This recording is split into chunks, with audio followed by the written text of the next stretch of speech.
ශ්‍රී ලංකාවේ එක්තරා නිස්කලංක පුංචි ගම්මානයක මහ රුස්ස ගස්වල සෙවණ යට කුරුල්ලන්ගේ කිචිබිචිය මැද මහ දැනමුත්තා නමින් මහලු පණ්ඩිවරයෙක් ජීවත් වුණා. ඔහු නිකම් වැඩිහිටියෙක් නෙවෙයි. ඕනම දෙයකට ඔහු ළඟ උත්තරයක් තිබෙන බවයි ගම්මුන් විශ්වාස කළේ. දිනක් උදෑසන ගම්වාසීන් මහදැනමුත්තා හමුවට පැමිණ කියා සිටියේ. මහදැනමුත්තේ අපේ ගමේ දවස් ගණනකින් පොල් ගස් වලින් ගෙඩි වැටී තිබුණේ නැහැ. දැන් ගස් පවා කම්වැලි වෙලා. කියමින් ගම්මු ඒ ගැන හිටියේ ලොකු කනස්සල්ලකින්. උබලා බය නොවී හිටපන්කු ළමයිනේ. මම දන්නවා ওই ගැටලුවෙන් උබලව බේරගන්නේ කොහොමද කියලා. මේ බව ඇසු මහදැනමුත්තා තම රැවුල පිරිමදමින් දැස් පියාගෙන කල්පනා කරන්නට වුණා. මම දැන් මේකට මොකද කරන්නේ? ඉන්පසු මහදැනමුත්තා නිවසින් පිට වුණා. එවිට ඔහුගේ විශ්වාසවන්ත ගෝලයොත් ඔහු පසුපසම ගියා. ඉන්පසු ඔහු ගම්වාසීන් මුණ ගැසීමට ගොස් ඔහු මෙසේ කීවේය. මම හොයාගත්තා. එයි මේ ගස්වලින් ගෙඩි වැටෙන්නේ නැත්තේ කියලා. ඔබලාට එය දැනගන්නට වුණද? ඔව් අපිට දැනගන්න ඕන. අපිට විතරක් නෙමෙයි ගස්වලටත් ඇහෙනවා. අපි ඒව දිරිමත් කරන්න ඕන. එහෙම නැති වුණොත් ඕන් අපිට කිසි දෙයක් දෙන්නේ නැහැ. තේරුණාද හැමෝටම මම කියන දේ? ගම්මුන්ට මේ කතාවෙන් මහා අවුලක් වුණත් ගෝලියෝ ටික නම් ලොකු දෙයක් තේරුම් ගත්තා වගේ වේගයෙන් හිස වෙනවා.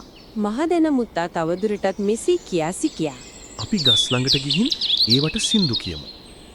පුංචි කෝටුවකින් ගස්වලට හිමින් තට්ටු කරලා මිනිස්සු වෙනුවෙන් කරන්න තියෙන රාජකාරිය ඒවට මතක් කරලා දෙමු. ගෝලියෝ ටික එක පයින්ම මේ වැඩේට ලෑස්ති වුණා.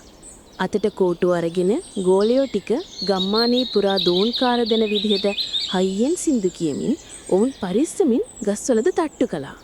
ඒත් එක්කම දොබස් ගාලා එක ගහකින් පොල් ගෙඩි වැටුණා. ගෝලියෝ ටික සතුටින් උඩ පැනලා හුරේ! අපේ වැඩේ හරි ගියා. කියමින් කෑ ගැසුවා.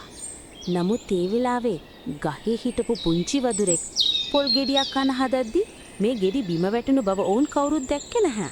ඇත්ත කතාව නොදත් ගෝලියෝ Tamanගේ වැඩේ සාර්ථකයි කියලා තදින්ම විශ්වාස කළා.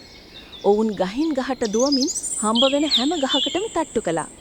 ගම්වාසීන් මේ දිහා පුදුමෙන් මගෙම විනෝදයෙන් බලාගෙන හිටියා.